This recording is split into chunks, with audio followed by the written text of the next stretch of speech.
Thanks for tuning in today. I'm Dr. Nick, the Incrementalist. Join me as I seek out the small incremental changes being applied in other industries that we can learn from and that can be applied in healthcare. Can these changes bring immediate value, but also add up to the big improvements and revolution we need in healthcare? Come along with me to explore the possibilities. My innovative guests from around the globe have used small incremental improvements to achieve their moonshot. And today, I'm delighted to welcome Chip Steiner. He is the product manager for healthcare at Kore.ai. Chip, thanks for joining me today. Great to be here today, and thanks for the invitation. So if you would, help the audience understand your background and how you reached this point in your career, if you would. Certainly. Thank you, Nick. Well, I began healthcare in the operating room. I was tasked with trying to design a technology that would help surgeons navigate the human body. But that was over 30 years ago. Today, I focus on the use of artificial intelligence to advance conversational AI. So when you say that and you say 30 years ago, I'm thinking of the movie where they shrunk people down and navigating. This wasn't Hollywood. This was for real, right? This was most definitely for real. And I have to say, as an aside, I have met Richard Fleischer, the director of that film. I invited him to my healthcare institution back in the day. And he took us through a journey that many in our audience were mesmerized with. It was fascinating to learn how Hollywood and modern healthcare have morphed together. And I can tell you there's a lot of value in looking across disciplines as you try to advance any field of study. Yeah, I've always looked to Hollywood, and in particular science fiction, I've got to say, as a predictor of the future. I think it was Isaac Asimov that famously said that, the difference between magic and, reality is just a question of time in many instances. And I think that's been true. And, one of my favorite, I'm a sci-fi geek, let's be clear, and I'm a Star Trek fan.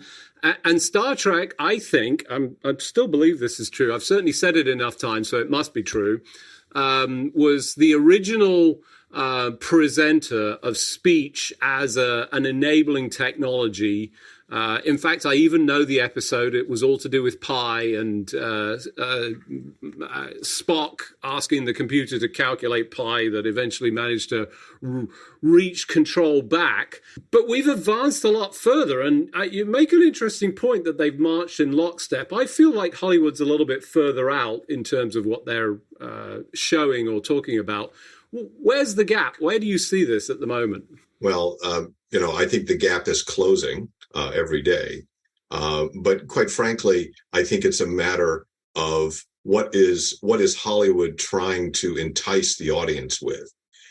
Healthcare, from my vantage point, a little more practical. We've got patient care. We want to, of course, be living and operating and delivering healthcare on the edge, because that's where innovation and advancements occur.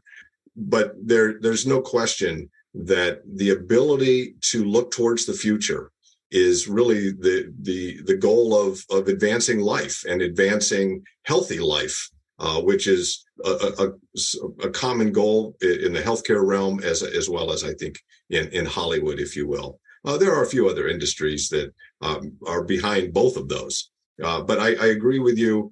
Hollywood does have an advantage in terms of what is presented on camera. Healthcare has maybe the disadvantage that it's a conversation between a patient and a healthcare provider, and that's where the real reality sits. Yeah, I like the idea that gap is closing, but my challenge to Hollywood is get your thinking caps on. We need some more ideas. Let's be frank, but let's talk about the reality, because I think that's important. Certainly based on my experience. Speech is the most natural form of communication. It's the one that everybody has. If they have nothing else, if they can't write or read, they can definitely communicate by speech. So it's sort of foundational, yet it's not the sort of, or it hasn't been the predominant means of interacting with technology, which has essentially overtaken our lives very clearly. But it's starting to impact and improve things with speech. I see more of it. Where are we with that, and where do you see that, currently? Well, first, I completely agree that speech is the penultimate user interface between human and machine. It has lagged. It was fundamentally hard. We may, as evolving humans, believe that speech may have been the primary way of conversing with others or with eventually machines. But it has its technological challenges. Where we are today is that it is ever present in many of the advanced healthcare applications between provider, patient, caregiver, and a machine. We use it in our solutions to try to increase operational efficiency in addition to care excellence. And I'd be happy to give some examples as we talk further. Yeah, so I think that's true. We're seeing more of it, but historically we've seen these sort of challenges, and it's a little bit of a sort of fits and starts, and certainly going back in my career, it was overpromised and underdelivered. We took the technology, we had this souped up device that was sitting underneath the counter that had multiple cards, as much memory as you could cram in at the time, and it worked. But when you put it out into the field with basic technology, it didn't work quite as well, and I think we disappointed, and we've had to recover. At this point, it's I think native. I mean, everybody talks about ALEXA, and that's, most of us have to do that without activating things in our own house, and the other versions of this. Where have you seen the most progress, and what are the opportunities? Do you have some examples? I do. Thanks, Nick. And I was going to break down for you because at heart I'm an engineer, and that's my daily perspective when I try to solve problems. The group at Kore, where I'm currently product manager of our healthcare practice, we follow a parallel processing approach. We call it our proprietary natural language understanding. But it allows us to simultaneously evaluate the conversation between a human and a base interface, and look for components of that conversation that are most applicable in a context. So let me give you a specific example.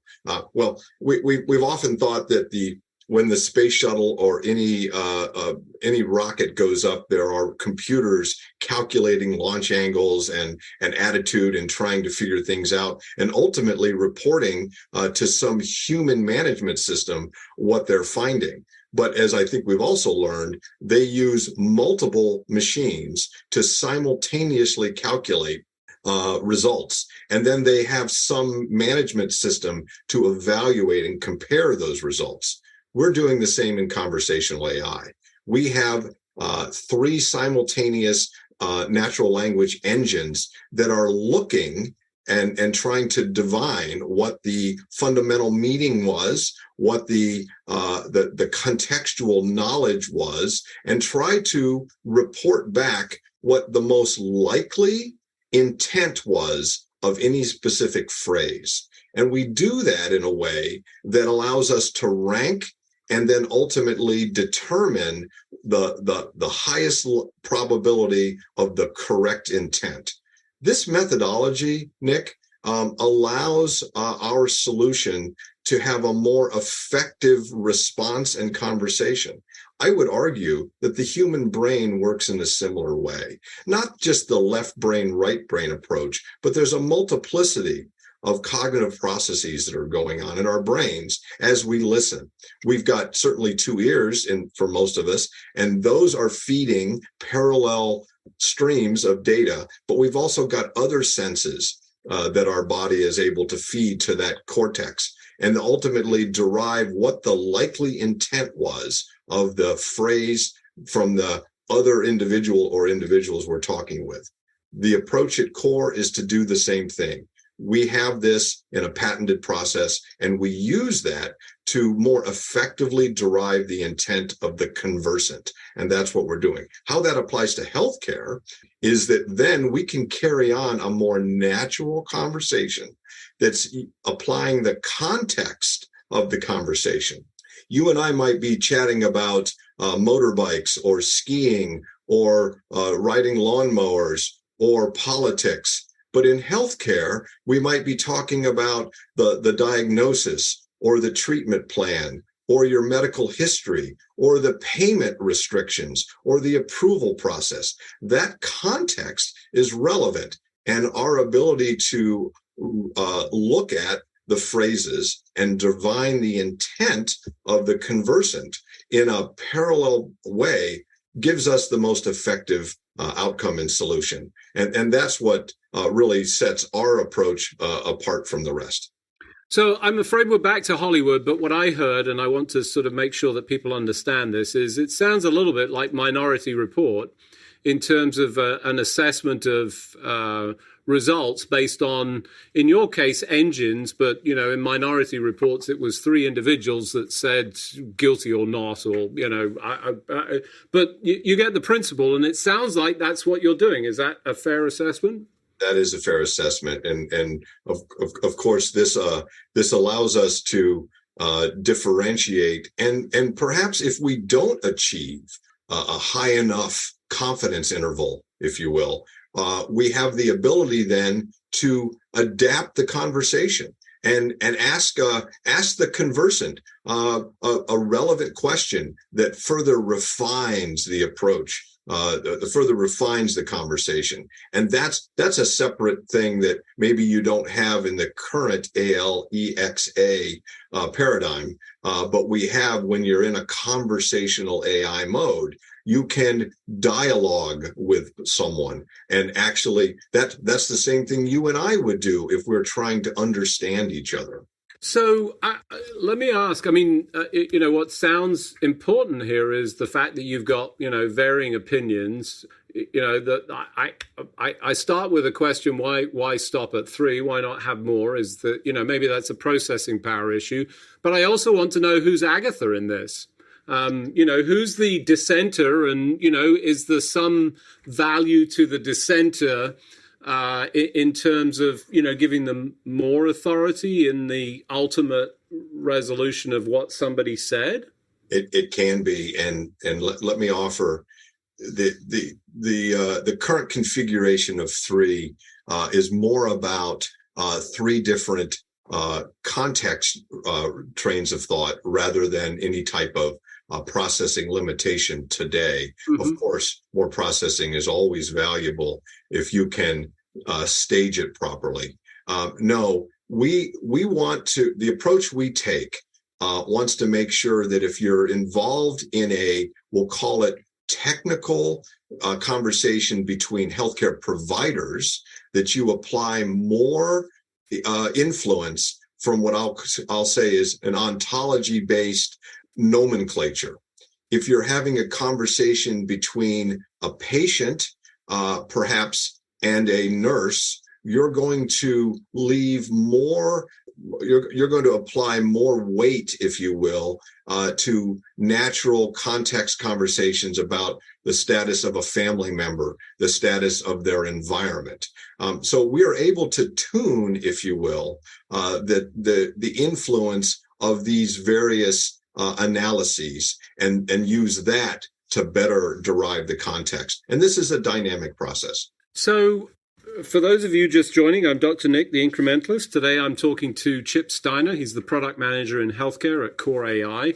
We were just talking about the process for sort of reaching better accuracy, better resolution of what people are saying. I think, you know, most folks have some interaction with voice agents, let's call them, you know, as a general term. Obviously in healthcare, there's some specialization, and that experience can vary. There's, you know, a very sort of staccato I think I let's describe the frustrating ones as calling into phone systems that are very poorly designed and, essentially force you through a whole process that you might as well press buttons for. And then there's really good conversational AI that will pick up on topics and jump you. I've heard that on some of the phone systems. In healthcare, we've got to sort of narrow a focus. Potentially there's more capacity to be better at it. Is that true? Are we seeing some of that experience? Well, we are, and what I wanted to make sure we also focus on is how this tool, this conversational tool, is better positioned to improve efficiency of operational delivery in healthcare.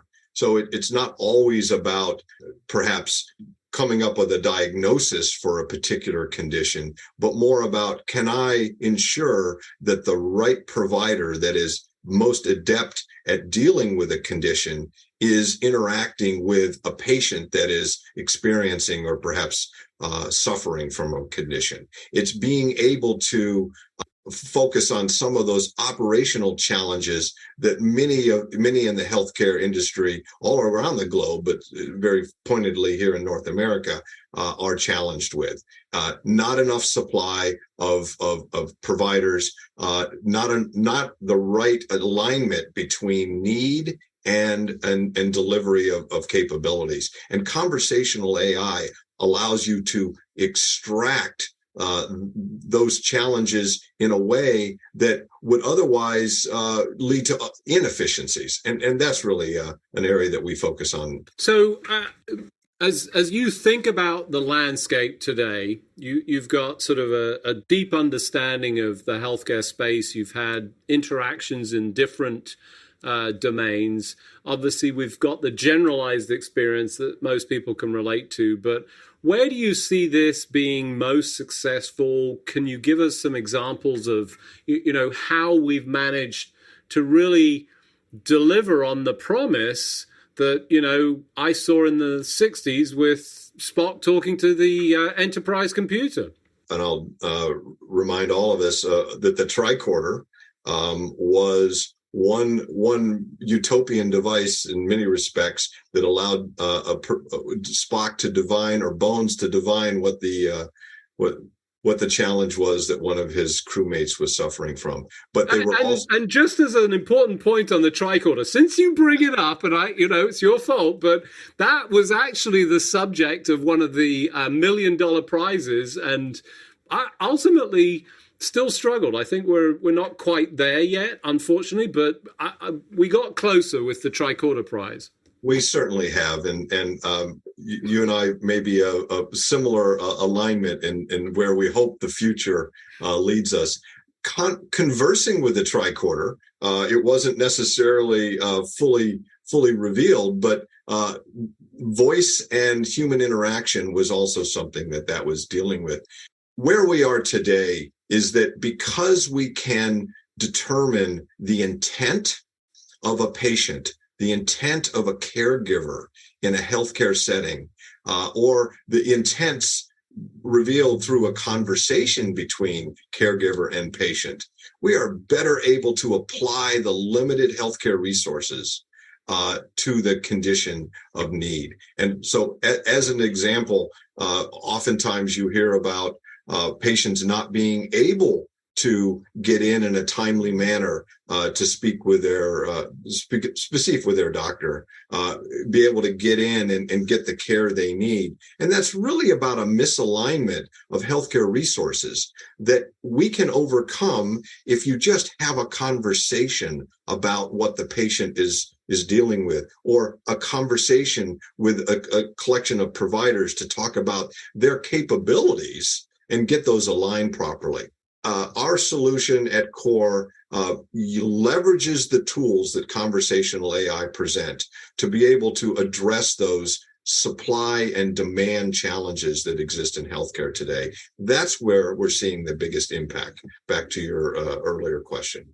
So as you think about the future, obviously we've made significant progress. There's, tremendous opportunity to apply this. Where do you see this going?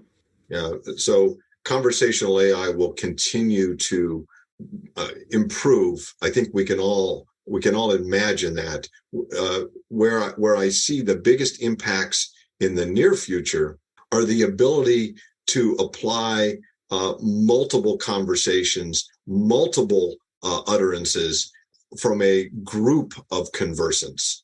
Right now, we're somewhat limited to one-on-one dialogue, just because of the ability to process all of those conversations. I see bringing in second, third, fourth parties to a group conversation and being able to segregate and apply the valuable aspects of that.